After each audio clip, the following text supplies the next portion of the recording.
question to you, Minister. I don't think it was always a given that Max would represent Singapore, given the fact that he could have also chose a different route. How did it all start in terms of putting in the steps to ensure that we would have Max representing Singapore? He was at NYSI. He received a series of sports science supports. I think he did the World Beach Games in Doha in 2019, I think it was.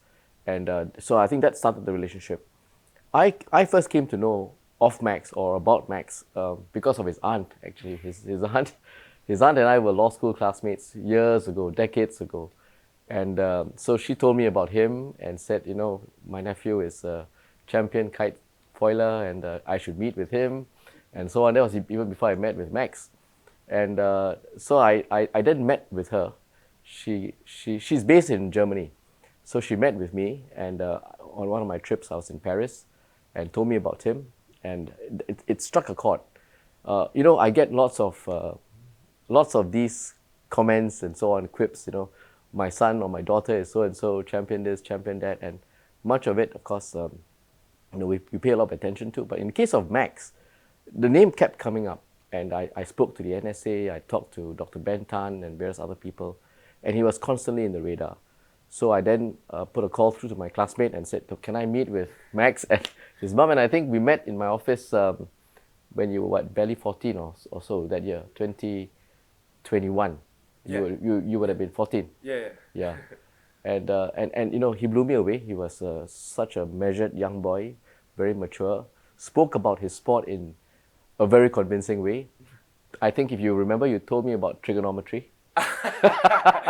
and wind direction and so on. Well, I mean, he asked a technical question. I couldn't help myself. Yeah, but you know, coming from a 14-year-old boy who was very focused on his sport, I think there was something about him that really struck me. And so I went back and I thought about it and said, look, how do we support this boy better? Because he's in a sport that is very unique. At that point in time, never before at the Olympics. And we knew first time we'll be coming up in 2024. So we said, look, what can we do to surround him with support that would allow him to thrive and also to develop and really reach his aspiration. So we put together a team of sports scientists. We put him on a SPEC scholarship later that year, I think 2021 or 2022. And thereafter, I think we also, I realized that, you know, that alone may not be enough for him. So I sat down with him and his mom and said, look, can we work through some private corporate sponsorship as well? I asked around and I got some contacts and I put him in touch with someone at Yoast, and eventually they worked out an arrangement at Yoast, which worked out very well for him. There was a point where you had to weigh up options of whether you wanted to represent Switzerland or Singapore, and what swayed your decision in the end? Well, probably when the organizers start getting a little bit fussy about, are you going to pick one? Which one are you? You can't just register both your nations, you know. I was you know, whichever country I was competing in, either Asia or Europe, when I was, I don't know, 10, 11, right? I picked which one was convenient. but when it came time to say, hey, you have to choose one, you know, you in your mind it's something like, you know, what do you want to eat for the rest of your life? Singapore chicken rice or you know, Swiss cheese fondue? And the choice seemed pretty obvious to me at the time. And I mean, of course, you know, obviously I felt somewhat of a Singaporean. I mean, I was born here, right? And I felt like a Singaporean, and I picked the nation. And all of the fortunate things that happened afterwards were I guess, fortunate, very much what they are. But I picked Singapore because I felt like it. What was discussed before you made the decision in terms of the support that you might need? And could you also explain, in a sport like yours, what is this support that we're talking about? What does a kitefoiler need to be able to do well in his sport? Well, I mean, we weren't thinking about support. We were just thinking about which nation to pick, right? Where do you feel more at home? Where do you feel more proud to represent? Or, you know, what do you want to represent? We weren't thinking about what type of support we would receive or how well it would go. That was not the intention of that discussion, if you will. As for, you know, the support it takes, well, Probably I knew more about it when I was at an amateur level, right? You have obviously double the food expense for me. you have I can attest to that.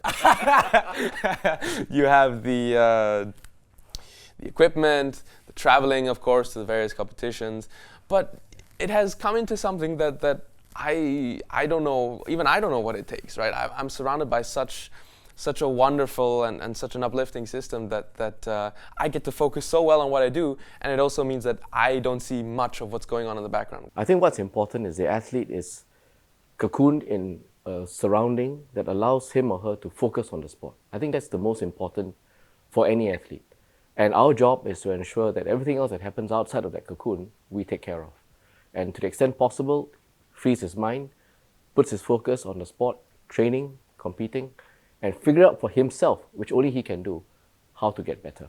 But everything else around it, we try our best to give him the best support. Trawling through social media in the last few days, which might not always be the best thing to do. It's often the worst thing to do. One of the things that come up is a lot of people like to say that, now we want to sort of talk about him and bask in his glory, or almost so as to speak.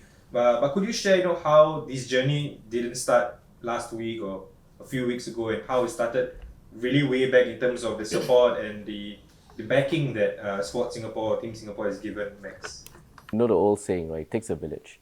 And very often the first supporter, the first coach, the first cheerleader would be the parents of any child athlete.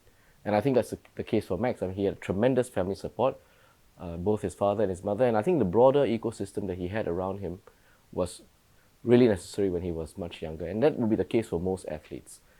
And along the way, as that happens, and you see potential come through, we then, as a government, step in with the support structure that we have at NYSI, eventually SSI. I think the unique thing about Max is the fact that a lot of his work and training happens overseas as opposed to in Singapore. And I think as we develop as a nation and become globalized, we have a lot of different sports athletes who are perhaps based overseas. Yeah. Do you think more can be done for these athletes who are based overseas, and in terms of maybe tracking them or maybe looking at what more support they might need? For us, Singapore is a small country. The competition pool here is inevitably small. So you can be a big fish in a small pond. It doesn't really work. We want you to go out there and experience world competition. Pitch yourself against the world's best.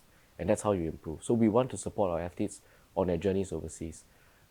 What we've been doing is tracking them, working with, the universities that they are currently in, with the overseas coaches. We work in tandem with them as much as we can. Can we do more? Always so, right? Always so. And as we look at refining the system, we look at getting the feedback of our athletes who are based overseas, what more we can do for them, how we can partner them from Singapore, and in some cases, working with them when they travel on their overseas competitions, we will do so.